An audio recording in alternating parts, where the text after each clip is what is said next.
What if I told you that in the shadow of early Christianity, a secret knowledge emerged, a wisdom so dangerous, so subversive, that it threatened to reshape everything the ancient world believed about God, creation, and the human soul?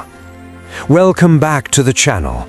Today we're diving deep into one of history's most mysterious and misunderstood spiritual movements, Gnosticism. But we're not just talking about what Gnosticism was. We're going back to where it all began, to the bustling ports and philosophical schools of Alexandria and Antioch in the 1st and 2nd centuries. These weren't just cities, they were crucibles where Greek philosophy, Jewish mysticism, and emerging Christianity collided, and from that collision, something extraordinary was born. By the end of this video, you'll understand how Gnosticism emerged, why these two cities became its birthplace, and what made this movement so compelling and so threatening to the ancient world. If you're fascinated by hidden history and religious mysteries, hit that subscribe button and ring the bell. You won't want to miss what's coming. Let's begin. To understand Gnosticism's origins, we need to step into the world of the 1st century CE. The Roman Empire dominates the known world, but beneath its military power, something else is brewing, a philosophical and spiritual revolution. Alexandria in Egypt is the crown jewel at Hellenistic civilization. Picture this: the great library, the museum, scholars debating in marble halls. It's a city where Jewish rabbis study Plato, where Egyptian priests preserve ancient wisdom, where Greek philosophers dissect the nature of reality. Alexandria isn't just multicultural, it's a place where ideas mate and multiply. Antioch in Syria is different, but equally important. It's a commercial powerhouse, a crossroads where East meets West. Traders bring not just spices and silk, but stories, myths, religious practices. Early Christianity takes root here powerfully. Acts tells us the followers of Jesus were first called Christians in Antioch. But Christianity here isn't monolithic. It's experimental, diverse, absorbing influences like a sponge. Now, here's what makes this moment unique. Both cities are experiencing profound spiritual anxiety. The old gods seem distant, inadequate. The Roman imperial cult feels hollow. People are asking the deepest questions. Why does evil exist? Why do we suffer? Is the material world fundamentally flawed? Can we transcend our physical limitations? Into this questioning atmosphere come several streams of thought. Platonic philosophy, with its emphasis on a transcendent realm beyond the physical. Jewish apocalyptic traditions, speaking of hidden divine knowledge.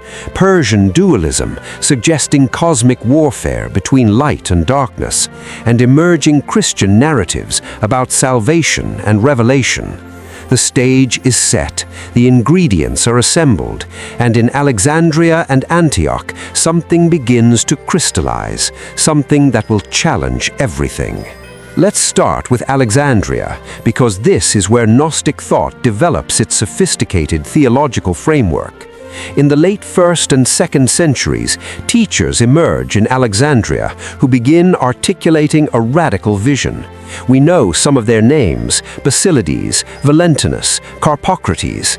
These aren't wild-eyed mystics hiding in caves. They're educated, articulate thinkers engaging with the most sophisticated philosophy of their time. Here's their central, revolutionary claim: the God who created the material world is not the true, supreme God. Think about that. They're saying the Creator described in Genesis is actually a lesser, ignorant, or even malevolent deity, sometimes called the demiurge. The true God, they teach, is utterly transcendent, unknowable, pure light and spirit, completely separate from this flawed material universe. Why does this matter? Because it explains evil. If the world is created by an imperfect or ignorant God, then suffering, death, and corruption make sense. The material world isn't fallen, it's fundamentally flawed from the beginning. But here's the hope. Within certain humans exists a divine spark, a fragment of the true God's light, trapped in material flesh. Most people don't even know it's there. They live their entire lives in ignorance, slaves to the demiurge's creation. Salvation, then, isn't about faith or good works. It's about gnosis, direct experiential knowledge of your true divine nature. It's awakening to who you really are, not a creature of this world, but an exile, a stranger, a divine being temporarily imprisoned in flesh. The Alexandrian Gnostic thinkers develop elaborate mythologies to explain all this. Valentinus, perhaps the most influential, describes a complex cosmology of divine emanations called aeons, a tragic cosmic drama where wisdom falls and becomes trapped, inadvertently giving birth to the demiurge and the material world. This isn't simple stuff, it's sophisticated theology, drawing on Plato's theory of forms, Jewish wisdom literature, and Christian salvation narratives, all woven together into something entirely new. Alexandria's philosophical culture makes this possible.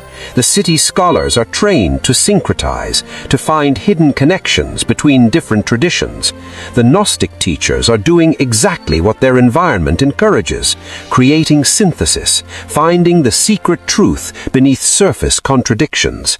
But why does it resonate? Because it offers something powerful, cosmic significance. You're not just a sinner needing forgiveness, you're a divine being who's forgotten your true nature. That's psychologically and spiritually intoxicating. Now let's shift to Antioch, where Gnosticism takes a different form, but equally important. Antioch's contribution isn't primarily theological innovation, it's the radical integration of Gnostic ideas with Christian practice and community. This is where Gnosticism becomes a living movement, not just a philosophy.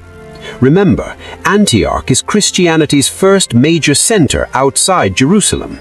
The community here is dynamic, diverse, and still figuring out what it means to follow Jesus. There's no established orthodoxy yet, no New Testament canon, no creeds. Everything is in flux.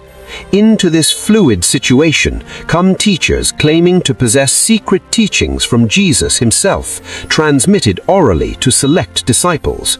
They present texts we now know, the Gospel of Thomas, the Gospel of Philip, teachings that don't appear in what will become the canonical Gospels. These Antiochian Gnostic Christians make a fascinating argument. The Jesus of public teaching spoke in parables and simple stories for the masses, but to his inner circle he revealed the true mysteries, the secret knowledge of salvation. This creates a two-tiered system. There's the faith of ordinary believers, what we might call exoteric Christianity, based on belief, baptism, communal worship. And then there's esoteric Christianity, for the spiritual elite who've received gnosis, who understand the hidden meanings. The Gospel of Thomas, likely circulating in Syria and possibly originating near Antioch, captures this perfectly. It's a collection of Jesus' sayings with no narrative, no crucifixion, no resurrection story. Instead, it emphasizes self-knowledge. If you bring forth what is within you, what you have will save you. In Antioch's Christian communities, we see practical Gnosticism. Some groups practice extreme asceticism, denying the flesh to free the spirit. Others embrace radical libertinism. If the material world is irrelevant or evil, then material actions have no spiritual consequences. Both extremes flow from the same Gnostic premise. The material and spiritual are fundamentally separate. What makes Antioch crucial is that here, Gnosticism isn't an abstract philosophy, it's lived religion. There are Gnostic liturgies, rituals, community structures. Women sometimes hold teaching and leadership roles, because if the body doesn't matter, gender distinctions become spiritually unmeaningful. This is also where the clash begins. Church fathers like Ignatius of Antioch, writing around 110 CE, already warn against these heterodox teachings. The battle lines are forming between what will become Orthodox Christianity and Gnostic alternatives. Antioch becomes the battleground where these competing visions of Christianity fight for dominance. So, why did Gnosticism emerge specifically in Alexandria and Antioch? This isn't coincidence. These cities provided the perfect conditions. First, intellectual sophistication. Both cities had educational infrastructure and philosophical traditions that could nurture complex theological speculation. Gnosticism required a literate, educated audience, capable of grappling with abstract metaphysics. Second, religious pluralism. In both cities, multiple traditions coexisted and interacted. This created comparative thinking. People naturally asked which tradition held truth, or their truth transcended any single tradition. Gnosticism offered a meta-narrative, claiming to reconcile